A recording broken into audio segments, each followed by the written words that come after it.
মিঠুন চক্রবর্তীর বাড়ি ছিল তার বরিশালে এবং আমারও বাড়ি বরিশাল, এই জন্য একটা আলাদা একটা সখ্যতা গড়ে ওঠে মিঠুন চক্রবর্তীর সাথে। আর প্রায় আমরা সমবয়সী, আমি 48 আর মিঠুন 50। দর্শক শুভেচ্ছা জানাচ্ছি খয়রাবাদ, বাকেরগঞ্জ, বরিশাল থেকে। আজকে আমার যাত্রা শুরু হয়েছিল সেই স্বপ্নের পদ্মা সেতু সংলগ্ন এরিয়া থেকে। শুভ্র সকালে চিরশুভ্র একজন নায়কের শিকড়ের সন্ধানে পদ্মা সেতুর ওখান থেকে যাত্রা শুরু করে প্রথমে আসলাম বরিশাল, বরিশাল থেকে বাকেরগঞ্জ, বাকেরগঞ্জ থেকে খয়রাবাদ। দীর্ঘ যাত্রা, কিন্তু আমার অনেক ইচ্ছা ছিল যে আমি একদিন এই গ্রামে আসব সেই শুভ্র নায়কের শিকড়ের খোঁজে। এই মুহূর্তে আমি এই গ্রামেরই বাসিন্দা, সঙ্গে কথা বলবো। আসসালামু আলাইকুম। ওয়ালাইকুম আসসালাম। কি নাম আপনার? আমার নাম মোহাম্মদ নুরুল ইসলাম মোল্লা। নুরুল ইসলাম মোল্লা। আপনাদের বাড়ি তো এই গ্রামেই? হ্যাঁ। আপনাদের গ্রাম অনেক সুন্দর। হ্যাঁ। আর আপনাদের পানি সবসময় ঘোলা দেখি কেন? ঘোলা, সাগর তো কাছে, পানি উঠে আবার নামে, এই জন্য ঘোলা। আমি যখনই বরিশাল আসি আমার একটা জিনিস খুব ভালো লাগে, আপনাদের প্রত্যেকটা বাড়ির সামনে প্রচুর গাছ এবং সামনে একটু নালার মতো থাকে, সেখানে সারা বছরই মনে পানি থাকে।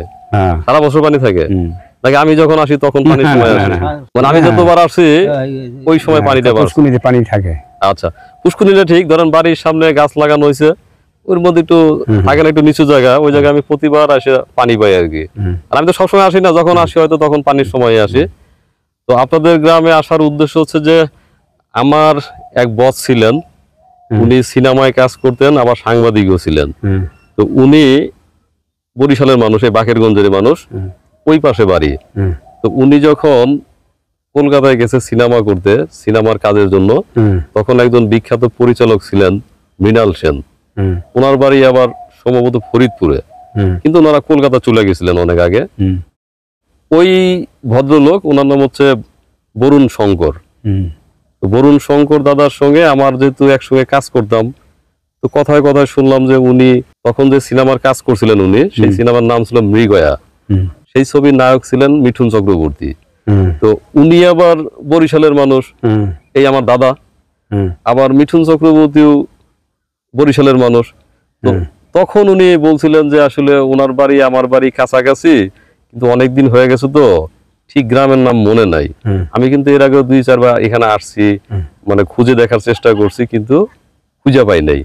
আগে শুনি যে উনি কি বলছিলেন। 75 সালের 8 নভেম্বর আমি ঢাকা ত্যাগ করি,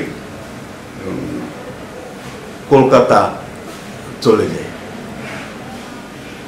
ওখানে গিয়ে স্ট্রাগল করতে হয়, কিন্তু ভাগ্যক্রমে আমার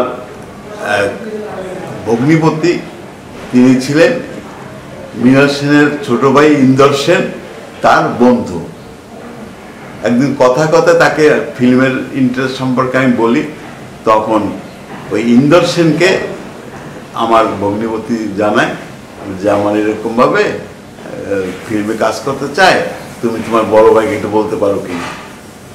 ইন্দর সেন মৃণাল সেনকে বলে, মৃণাল সেন বলে ঠিক আছে, বাংলাদেশ থেকে আসছে, ফিজিক্সের ছাত্র, আমিও তো ফিজিক্সের ছাত্র ছিলাম, তো ভালোই জমবে, তুই নিয়ে আয়।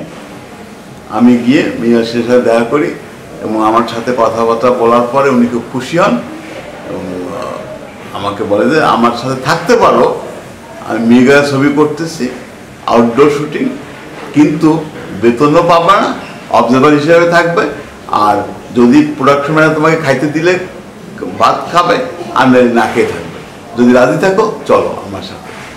এই মৃগয়া ছবিতে আমি অবজারভার হিসাবে যোগ দিই। ওই ছবিতেই প্রথম ব্রেক পান মিঠুন চক্রবর্তী আর মমতা শঙ্কর। ওই ছবিতে অভিনয় করার পর মিঠুন চক্রবর্তী রাষ্ট্রীয় পুরস্কার পায় এবং বিখ্যাত নায়ক হিসাবে আবির্ভূত হন।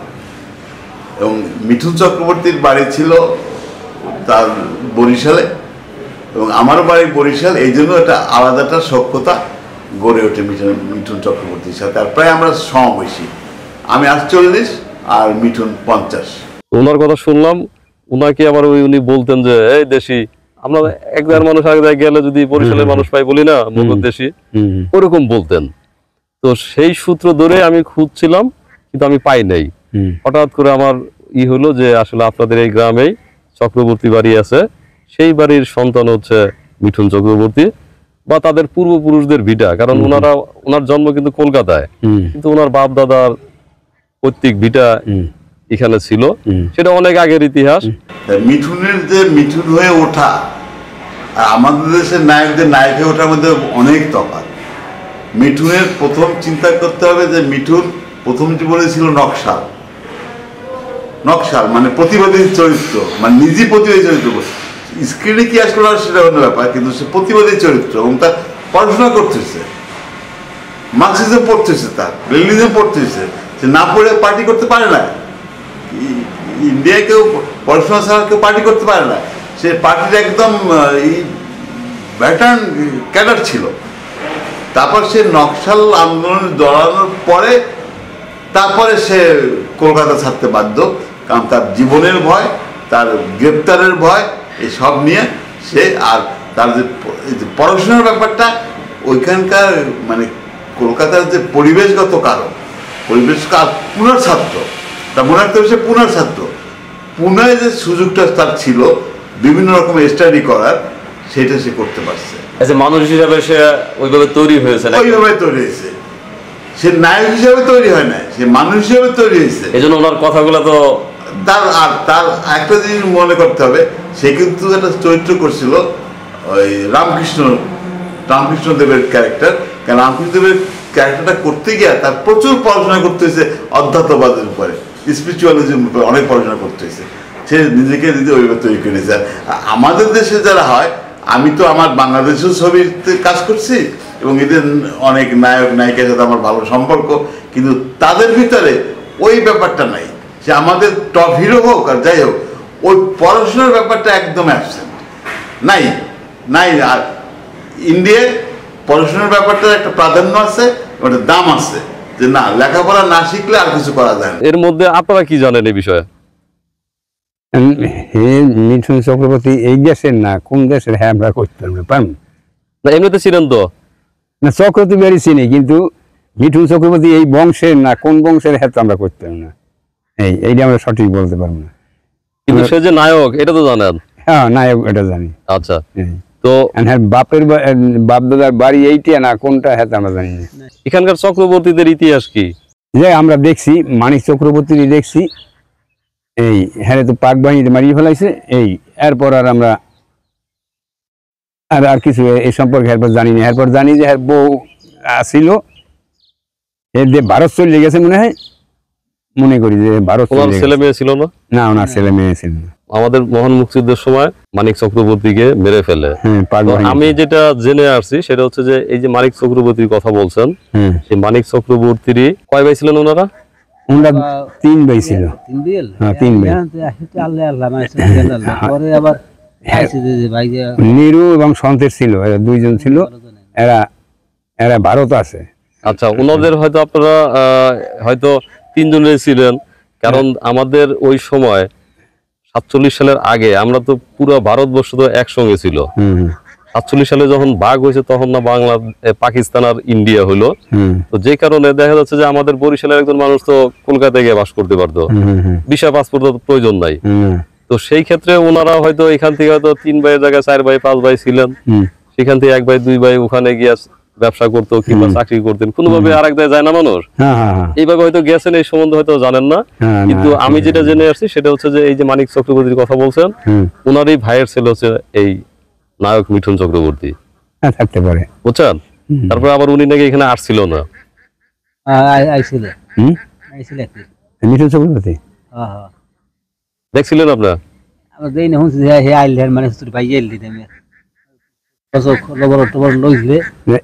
আমি শুনছি যে স্বাধীনের পর পর, হ্যাঁ এই সময় আইছিল নিরুণ সন্তেশ আইছিল, আইয়া বাড়ির ছবি টবি তুলে লই গেছে। এবং আওয়ার পর হ্যার ওই ইসে নলসিডি জানি কোন জায়গায় হ্যার বোনাই বেরিয়েছিল। এই বোনাই বেরিতে আইয়ে উঠছিল, সেই জায়গায় দিয়ে হ্যারে ডাকাইতে হ্যার এই সব রাখিয়ে দিয়েছে। ওই ক্যামেরাটা রাখছে অনেক অনুরোধ করিয়া। ডাকাতে ধরছিল, হ্যাঁ ডাকাইতে ধরছিল। সেই সময় তো স্বাধীনের পর তো ডাকাই ঘর ঘর ডাকাই ছিল, তখন অস্ত্র বেশি ছিল, অভাব বেশি ছিল, মানুষ হ্যাঁ। ওগুলাকে চুরি ডাকাতিরে কিছু মনেই করতো, কারণ না, তখন না। অভাবের কারণে হয়তো অভাব অনেকেই করছে, হ্যাঁ। কি করতো। তো এটা শুনছিলেন, হ্যাঁ, এটা শুনছি। কিন্তু এমনিতে মানে আপনি শিওর না যে নায়ক মিঠুন চক্রবর্তী এখানে আসছিল কিনা? না, আমি হ্যাঁ, মিঠুন চক্রবর্তী আছে কিনা এটা আমি শিওর না। আপনি শুনছেন? দর্শক, বহুদিন ধরে বহু জায়গা খোঁজ করে একটা ধারণা পেয়েছিলাম যে এই গ্রামেই হচ্ছে নায়ক মিঠুন চক্রবর্তীর বাড়ি। এই যে বাড়িটি দেখতে পাচ্ছেন, এই বাড়িটিকে মনে করা হচ্ছে ওনাদের পূর্বপুরুষদের বাড়ি। এই বাড়িতে এখন যারা বাস করেন তাদের কাউকে না পেয়ে কথা বলতে পারলাম না। এই বাড়ি যদি হয়ে থাকে, কিংবা যদি আপনারা কেউ জেনে থাকেন, বরিশালবাসী সহ অন্যান্য যারা আছেন তারাও একটু জানাবেন আসলে মিঠুন চক্রবর্তীর বাড়ি কোন গ্রামে কোথায়।